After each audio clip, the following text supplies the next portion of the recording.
Welcome to Undisputed, a Norton Rose Fulbright podcast. I'm Ted Brook.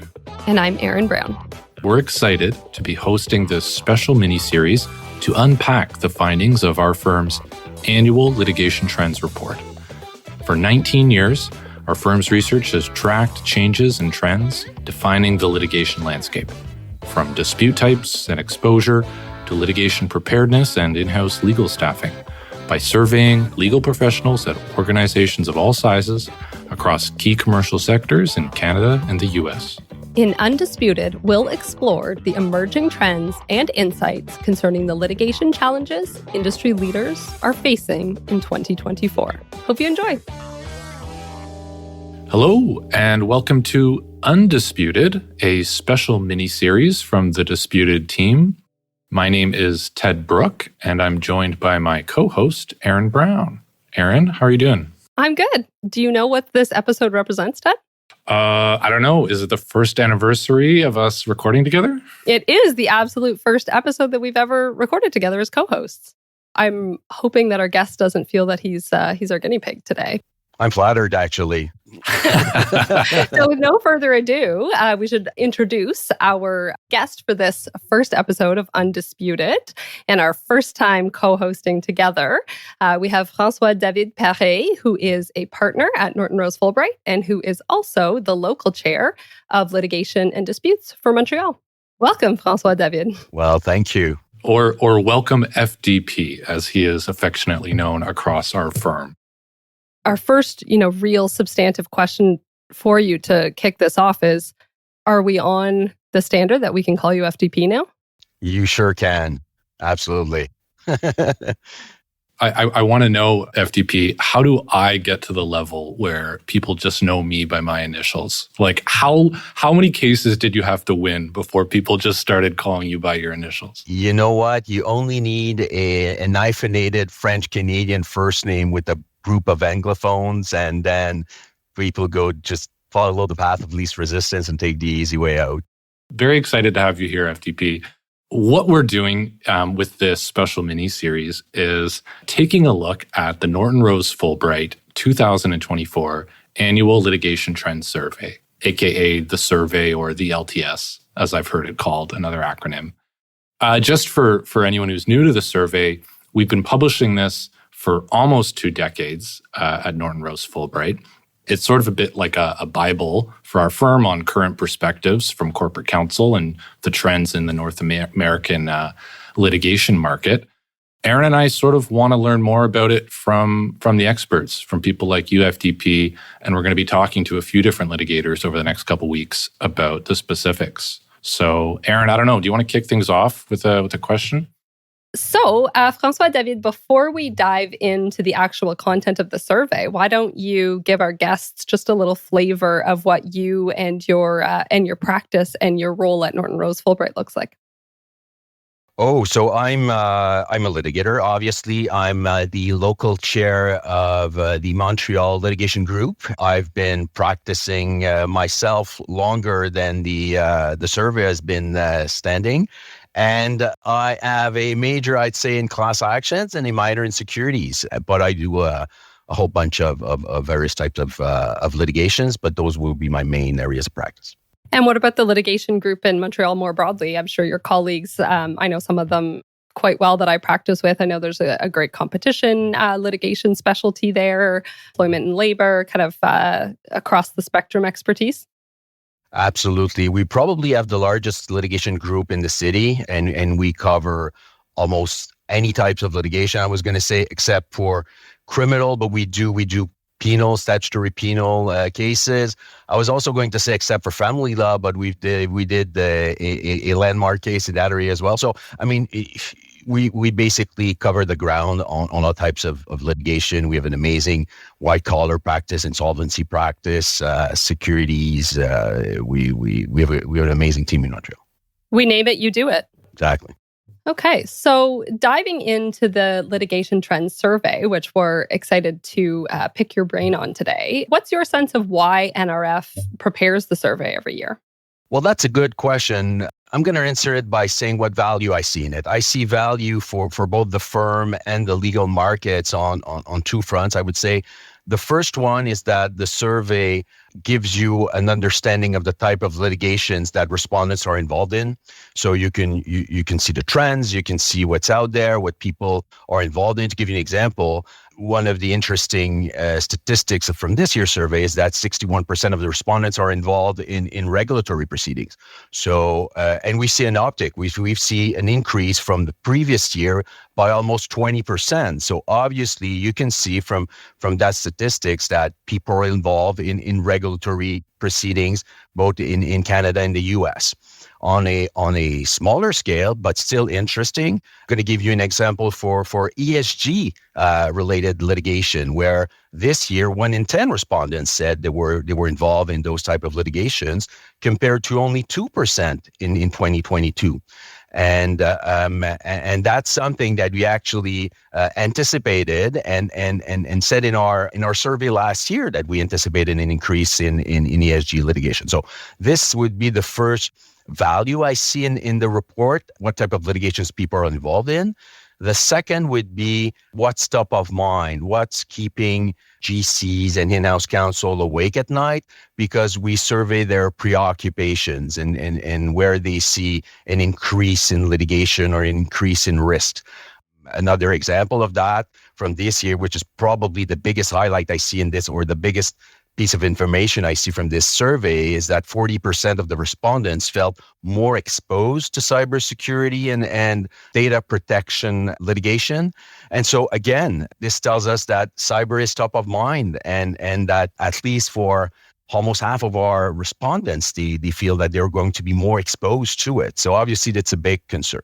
And there's also a part of the survey which is more, I'd say, I have administrative in mind, but that's not the right word. But anyway, more geared towards legal spend, the size of the in-house legal departments from the respondents, the level of preparedness they feel. So there's also information on not specifically on litigation, but on the management of their in-house legal departments as well.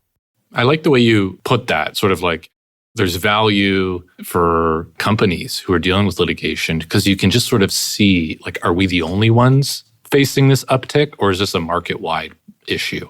Is it specific to our sector, or is it unique to our business specifically? But then, as you said, there's also value for us as external counsels. We can see what is keeping our clients up at night, and that's what I like most about reading the report. Is looking for those things where I know that the clients I'm working with are probably falling into certain categories, and then I can get a better sense of how we can help them.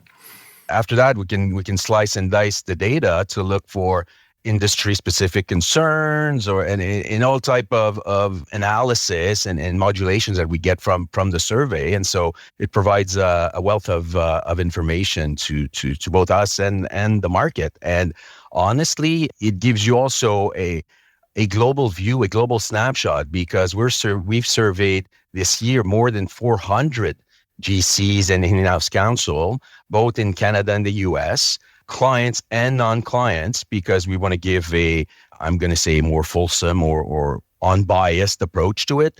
And it's also completed by in-depth survey with certain of our clients to complete the actual information gathering. So it's useful and it's complete. You mentioned sort of the increase in regulatory proceedings. Do you have a sense of what's driving that?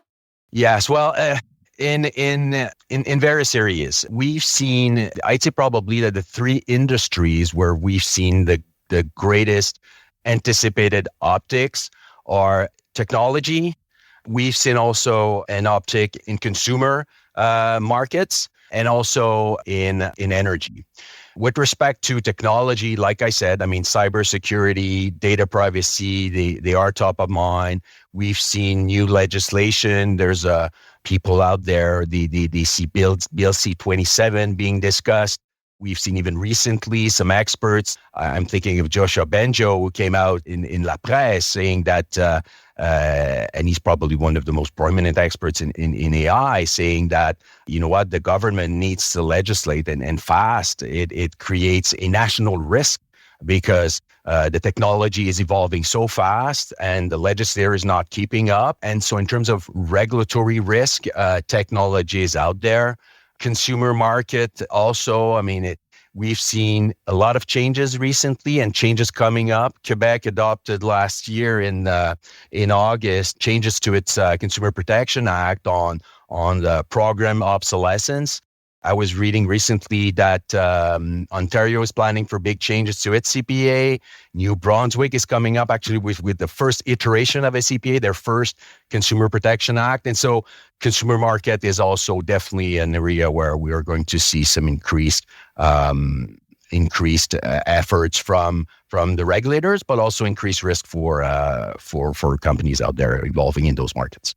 Yeah, it was actually one of the things that struck me about the highlights of the report is that most of the areas, or several of the key areas where we're seeing an uptick in litigation are sort of going hand in hand with regulatory changes and updates. So ESG, for example, I do quite a bit of work with our ESG team in Canada on the modern slavery reporting requirements. Those are coming into effect in May requiring reports to be submitted this year, including a deadline of May 31st for a lot of companies. So companies are assessing their supply chains. They're looking at their suppliers. They're looking at supply chain ethics and supply chain transparency as part of that. And then there's a similar trend that's noted for cybersecurity, where, which, as you say, is the area that seems to have the biggest growth in terms of, potential for litigation, or at least, the perception of the potential for disputes there. And it's noted that there's also sort of a kind of data protection regulations there have grown in complexity. So, it sort of got me thinking about the interplay between litigation and the potential for disputes, and how that goes hand in hand with regulatory changes. Are these just is it just a coincidence, or is it that expanding and changing regulations drive litigation between private parties, or just that these are hot topics that everybody's sort of thinking about at the same time? Regulators are regulating, companies are looking into it, and it's sparking. So that's such a good question. I was thinking actually that what's most interesting to me is how, although regulatory investigations are increasing, cybersecurity, data protection becoming major uptick in concerns, the things that are staying the same are also very interesting, right? We're continuing to see contract litigation and employment and labor litigation top of mind for everyone. And it's neat to see how that continues year over year. There are these areas that are still, they may not be new, but they are certainly front of mind for people. I don't know if you've seen that in your practice either. Absolutely. With the pandemics and the concerns with availability of labor, we've seen a lot of even class actions on that, wages. And so we these are usual type of litigation that we see on.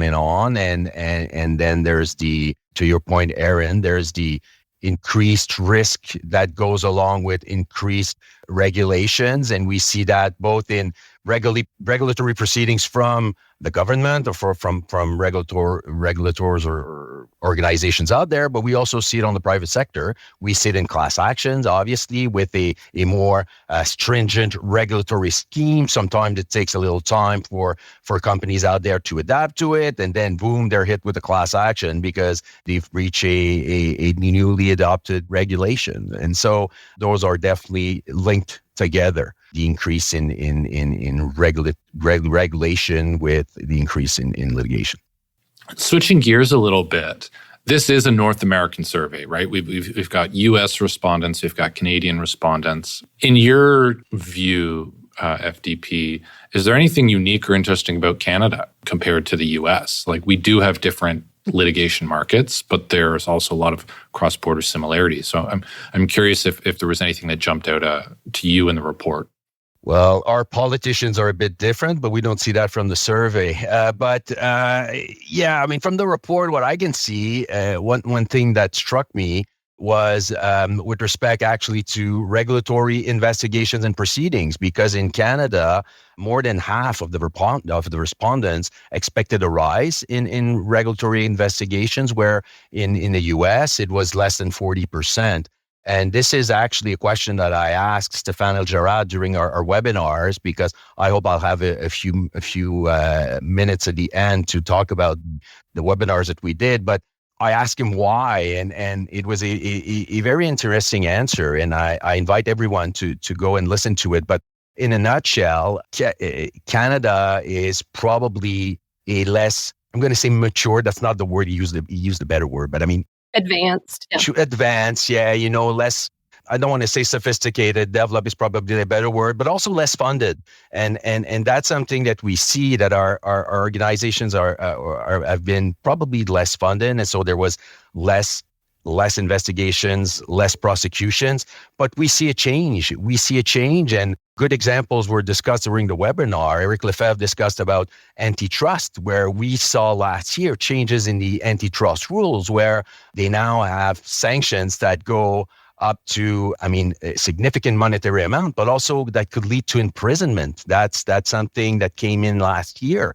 There's further changes coming down the pipe there as well that will actually, if they're implemented, just transform the competition litigation landscape. But that, I think, deserves its own episode later in the season, and we might have to get Eric on for that one. But sorry, continue. Absolutely. No, and he was also saying that the Competition Bureau was actually going to increase its funding of its investigations and prosecution. So we see those change, and then we can explain why probably Canadian respondents are more concerned about those regulatory investigation and proceeding than in the US. And so that's another interesting aspect of the difference between US and Canada. In my area of practice in class actions, we saw that there was an increase in personal injury class actions. And that's something specific to the US, because we didn't used to see personal injury class action in the US, because basically the procedure was not adapted to individualized claim or individualized specificities. But now we see some spin-off to this, and we see an uptick in personal injury class actions that we don't really see in Canada, because it's not our reality. Right. And I'm sure there's probably some healthcare.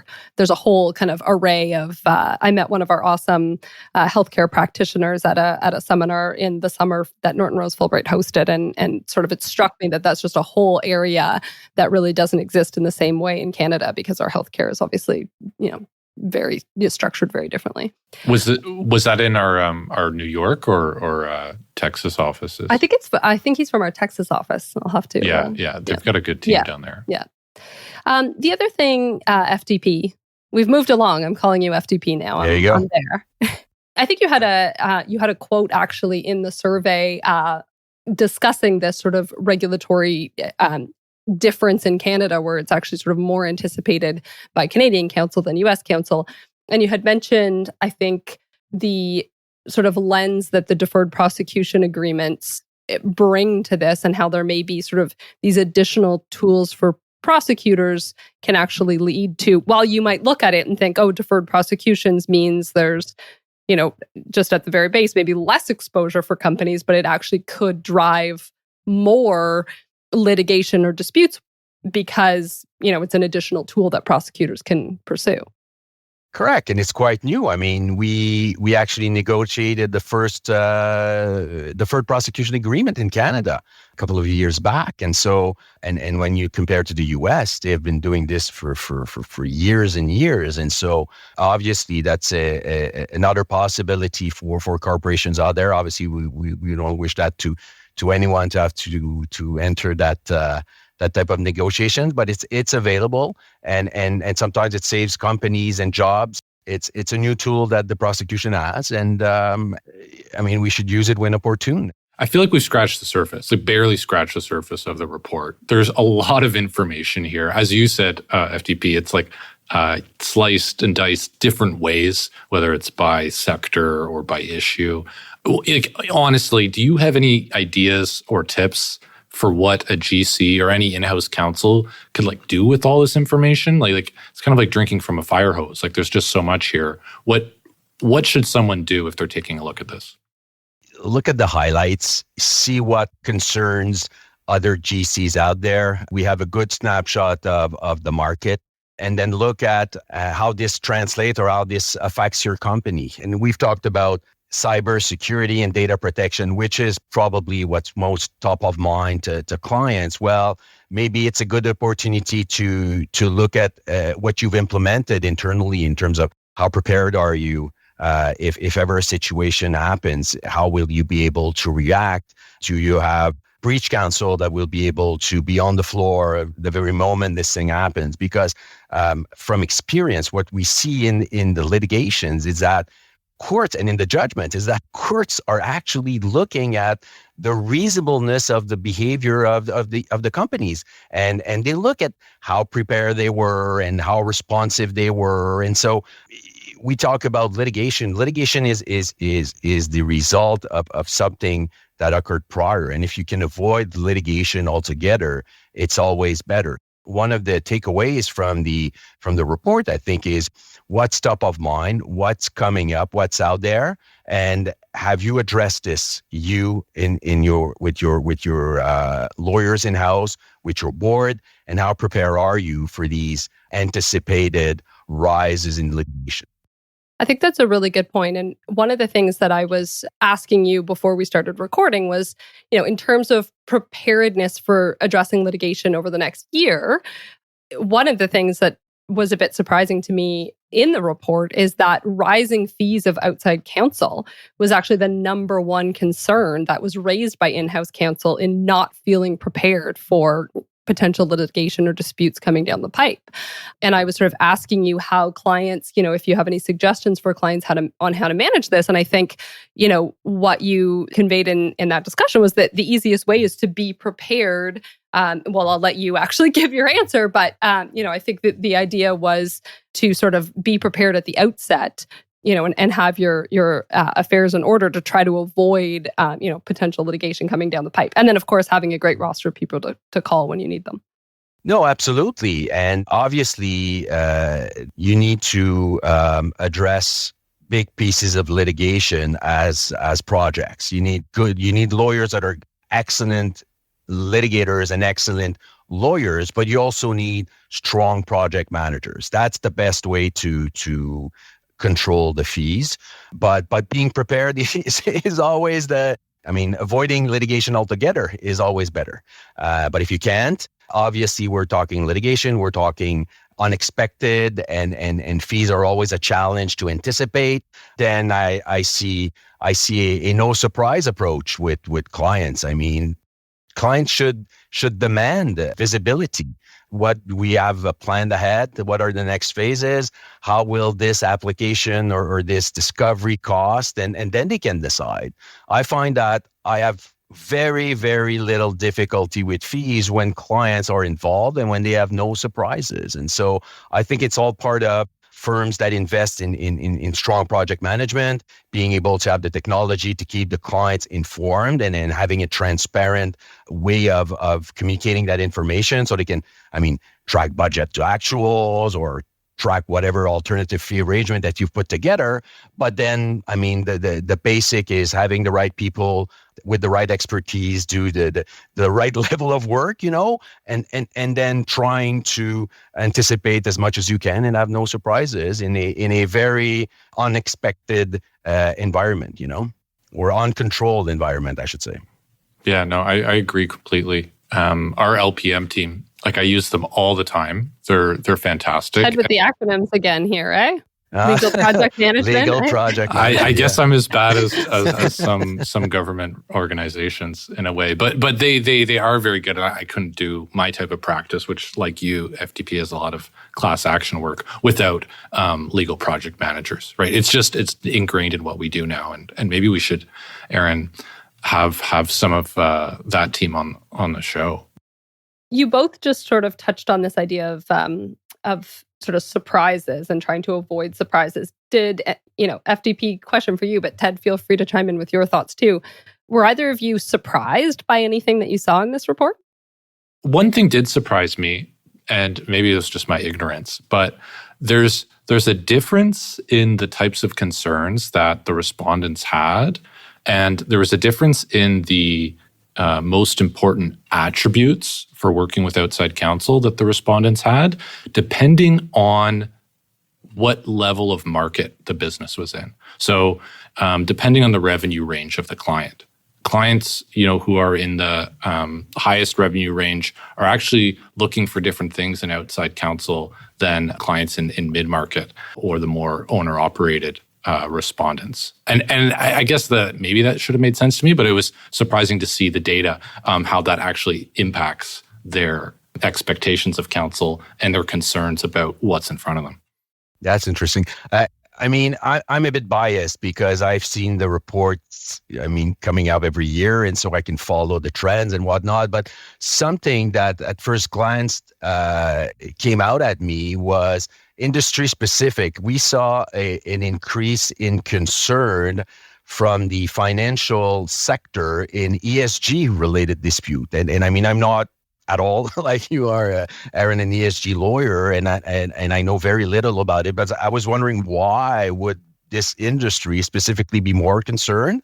But then it allows you to dig in and try to find what's happening. And I saw that the Canadian Securities Administrator will actually start requiring mandatory ESG and climate risk disclosure for Canadian banks and FIs and I think insurance companies. And so you can explain, and then you kind of have a reason and find a reason why you see these trends, and it all made sense. And so that was one of the areas that surprised me, to be honest. But no, the main trends. I follow them every year. So that's a really interesting point about industry specific, and it actually goes along with something that really struck me at the report I was looking at. There's a section that breaks down the biggest area of concern by industry.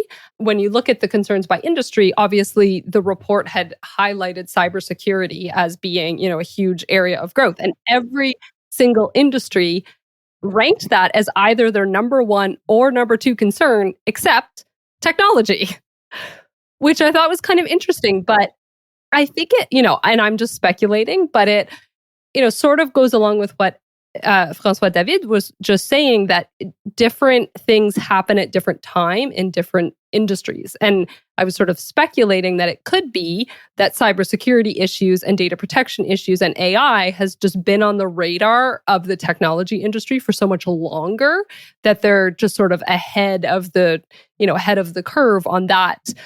I'm just speculating, but that was kind of one thing I thought. And I think that, maybe sort of goes to your point of the financial industry, has maybe not had to, be at the forefront as much on ESG, because a lot of what I'm working on now on ESG is supply chains, import-export concerns related to, whether you're importing something from a region that's using child labor or forced labor, which isn't as much of a concern in the financial industry, which is dealing, more in services. Though, of course, the sanctions piece and the corruption piece is potentially at the forefront for those industries. But yeah, there's some interesting trends by industry.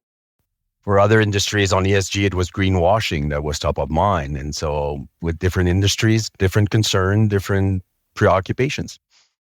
Absolutely. Now, people are listening to this at home or at work, and they actually want to see all the pretty graphs and charts and pie charts and explanations. FDP, how can someone learn more about the survey, and how can they actually get their hands on it? So the survey is on our website. I'm a Google kind of guy. So if you Google Litigation Trends Survey 2024, Norton Rose Fulbright, you'll get a link directly to it, and you can look at the graphs and look at the data. Obviously, we're more than happy to chat about it if you're interested. We've recorded 2 seminars, one in English and one in French. The English webinar, we've talked about cybersecurity, ESG, and special situations and proxy battles. And on the French side, we've also covered cybersecurity and data protection because, like we said, it's top of mind. But we've addressed class actions and antitrust, and also regulatory investigations and proceedings and non-ethical business conduct. And that will also be available very soon. I would recommend Googling it, webinar, litigation trends, Norton Rose, I'm sure you're going to get access to it. We have a webinar page on our website, and they're all posted there, and they should be available by the time you actually listen to this podcast. It will probably be on our website. Fantastic. We'll definitely put links into the description of this episode so people can also get them there too. Thank you for that.